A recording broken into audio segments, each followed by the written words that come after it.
Kalau dari tadi kita bicaranya tentang orang-orang yang akhirnya harus menunda pernikahannya. Tadi ada Cita-Citata ya. Terus ada Steffi juga. Sekarang tim kita mencari orang-orang yang ternyata berhasil menikah di tengah-tengah pandemi. Dan sudah dapat salah satu orangnya sampai masuk ke pelosok-pelosok untuk nyari satu orang ini. Rangga.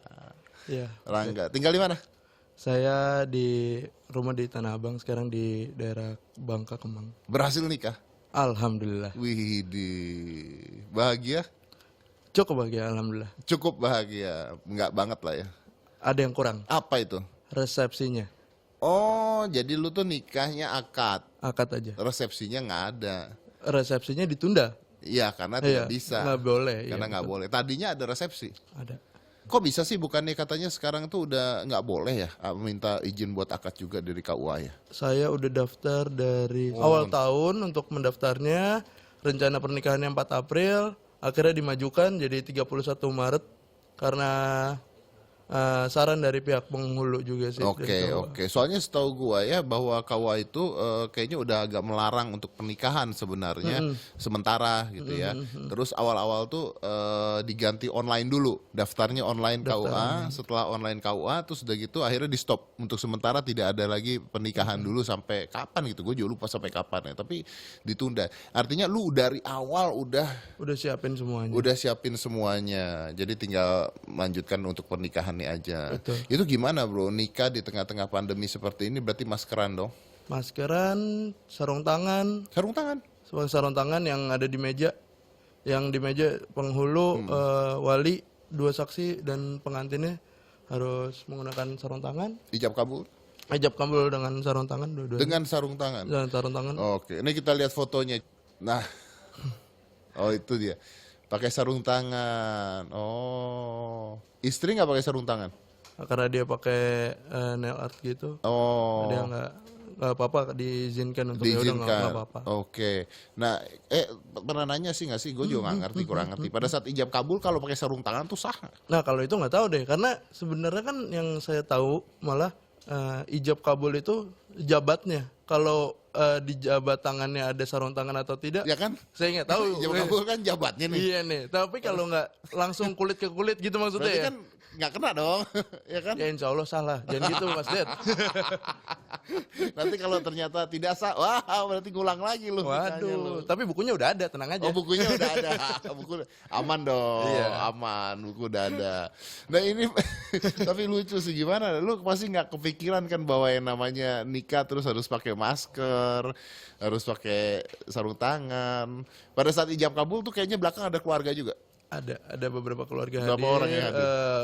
Keluarga, orang tua, ibu, bapak, adik, dan sepupu ada 2 orang, sama sahabat deket banget sih itu 3 orang. Dia maksa banget datang, itu juga sahabat.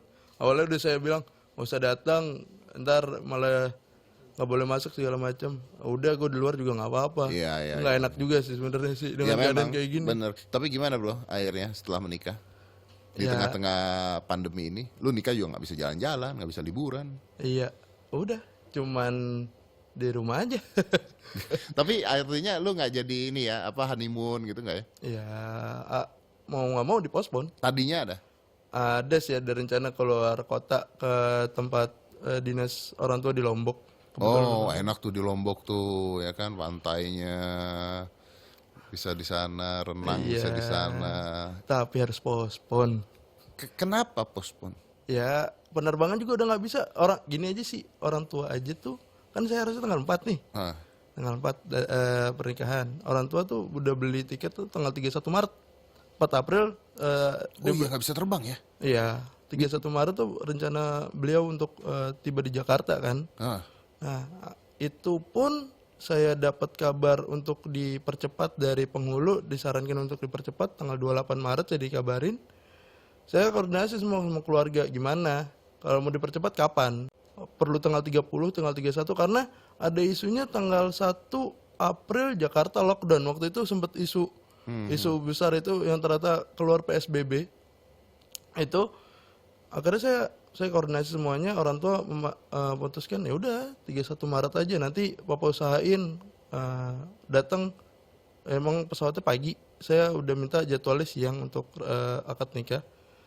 Ya udah, tadinya mau kayak gitu, dapat dari pas mau berangkat pun dikabarin dari pihak maskapai bahwa pesawat 31 Maret pagi itu terpaksa ditiadakan. Mungkin nggak ada penumpang kali Nggak ya. ada penumpang. Nggak ada penumpang. Akhirnya dipindahkan ke sorenya. Saya nggak Terus bisa. akad lu gimana dong? Akhirnya ayah kabarin maskapai lagi, dia dapatnya 30 sore. Akhirnya izin Oh, dari pekerjaannya diizinkan untuk bisa. berangkat. Jadi intinya adalah untuk pulang pergi aja sulit sebenarnya. Itu susah. Kalau sebenarnya. sekarang misalnya saat ini nih, detik ini lu mau ke Lombok masih bisa nggak? Setahu saya sih enggak sih, kayaknya agak ribet-ribet juga sih, karena pulangnya aja, bokap tuh pulang ke Lombok itu harus isolasi diri 14 hari. Ngapain 14 hari isolasi diri dong? Mendingan jalan-jalan kan? Oh, nyampe sana harus isolasi diri 14 hari. Iya, mau nggak mau. Itu cuman di rumah aja isolasi diri sekeluarga, ada ibu, ayah di sana sama adik. Ya cuman di rumah. Kalau tetangga mau ngasih makan, ibu cerita naruh di depan meja teras, udah gitu di WhatsApp, ada makanan ya Bu di depan rumah. Segitunya kayak apa ya, kayak penjara kayaknya. Iya. Gue pengen tahu juga, sebenarnya larangan yang nggak boleh itu mudik ya? Mudik. Oh, intinya mudik tidak boleh. Kalau alasannya mudik, kalau alasannya liburan, Apalagi kayaknya.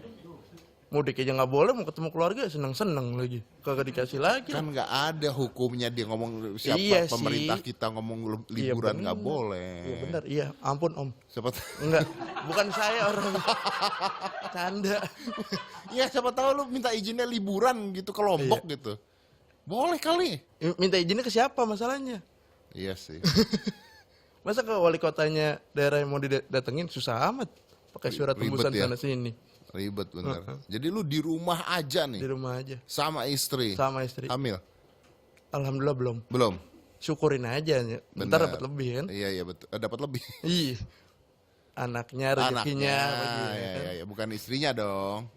Iya dong. Oh iya dong. Kapan resepsinya? Resepsi ada rencana sih, bahasan dari gedung kemarin 2 Agustus dia dapat, kita Anda dapat. pede banget 2 Agustus sudah normal. Alhamdulillah. Yang penting take tanggal dulu, Mas. Oh. Yang penting itu Mau mundur lagi mau urusan mundur lagi. nanti ya. Iya, karena kan namanya gedung kan, kita mundur, orang lain di belakang juga masih Iya ada.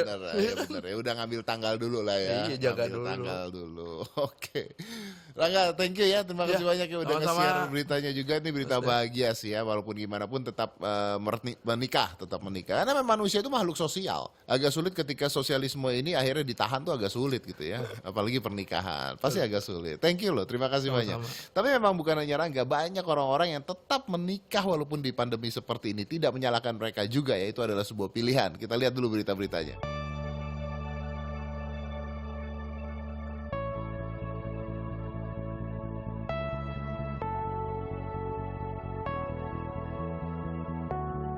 Ya itu dia tadi berita-berita mereka yang berhasil masih bisa menikah dengan cara-cara yang unik ya sebenarnya, karena memang di masa ini ya harus cara-caranya unik. Dan ini saya akan langsung terhubung dengan Bapak Bunyamin. Bapak Bunyamin ini adalah penghulu yang menikahkan Rangga tadi ya. Jadi mau nanya nih, karena beliau jadi KUA, emangnya masih bisa sekarang? Langsung aja, Bapak Bunyamin. Pak. Iya, Pak Deddy. Selamat pagi Pak. Pak. Ini Selamat pagi. setahu saya sekarang itu KUA udah tidak buka pendaftaran untuk pernikahan baru kan, benar nggak Pak? Tidak benar, Pak. Jadi sekarang untuk pendaftar itu masih dilayani, tetapi lewat online. Oh jadi lewat online. Nah, untuk pendaftaran, untuk pelaksanaan pernikahan itu masih dilaksanakan bagi mereka yang mendaftar itu sebelum tanggal 23 April 2020. Tapi setelah itu boleh daftar, tapi untuk pelaksanaannya itu belum bisa laksanakan. Tapi yang sudah daftar-daftar dari sebelum itu berarti masih dinikahkan? Apakah Bapak masih ada melakukan pernikahan sampai sekarang Pak? Ya, masih ada. Jadi mereka yang daftar sebelum tanggal 23 April itu masih bisa laksanakan, tapi dengan syarat dan ketentuan berlaku, yaitu yang pertama mereka nikahnya harus di kantor KUA ya, kecamatan. Nikahnya harus di kantor KUA, jadi tidak ke rumah ya Pak ya? Nah, kemudian memenuhi prosedur standar kesehatan, jadi harus pakai masker, pakai masker. sanitizer gitu kan. Kemudian mereka yang semua yang di situ juga dibatasin, tidak boleh melebihin daripada 10 orang yang hadir di ruangan tersebut gitu. Oke, ini menarik. Tadi pada saat saya ngeliat Rangga, dia itu melakukan ijab kabul dengan menggunakan sarung tangan. Apakah itu sah? Ya, menggunakan sarung tangan itu tetap sah, jadi tidak menghalangi untuk keabsahan. Jadi di berbagai masyarakat kita juga ada yang tidak bersalaman juga tetap sah pernikahannya. Apalagi bersalaman walaupun dia dihalangin dengan ada sarung tangan. Jadi pernikahan tetap sah. Apakah ada batasnya Pak Bapak, misalnya di KUA itu menikahkan sehari berapa orang? Ada Pak. Jadi untuk pernikahan untuk saat ini sesuai dengan surat edaran tadi itu maksimal itu di KUA itu 8 pasang per harinya. 8 pasang Jadi kalau per hari. Kalau lebih dari 8 pasang terpaksa harus ditunda untuk keesokan harinya, dan kita minta supaya calon pengantin untuk berbesar hati untuk menerima kebijaksanaan dari pemerintah tersebut. Oke. Nah ini ada nggak Pak orang-orang yang mau daftar nggak bisa terus marah gitu karena mau nikah kok dihalang-halangi? Ada nggak sampai begitu nggak kejadiannya? Kalau sampai marah-marah banting-banting sih enggak. Cuman kalau seandainya emosi karena dia belum tahu tentang peraturan itu ada. Seperti umpamanya mereka akar dari jumlah kuota ya umpamanya 10 orang. Nah mereka yang hadir tiba-tiba bawa berapa mobil lebih. Oh iya, nah, jadi mau nggak bisa masuk kan? Ya nggak bisa masuk, kita taruh di luar gitu kan, nggak bisa ikut di ruang akad nikah. Nah itu mereka agak emosi, tapi kita berikan pengertian yang alhamdulillah mereka bisa paham. Gitu.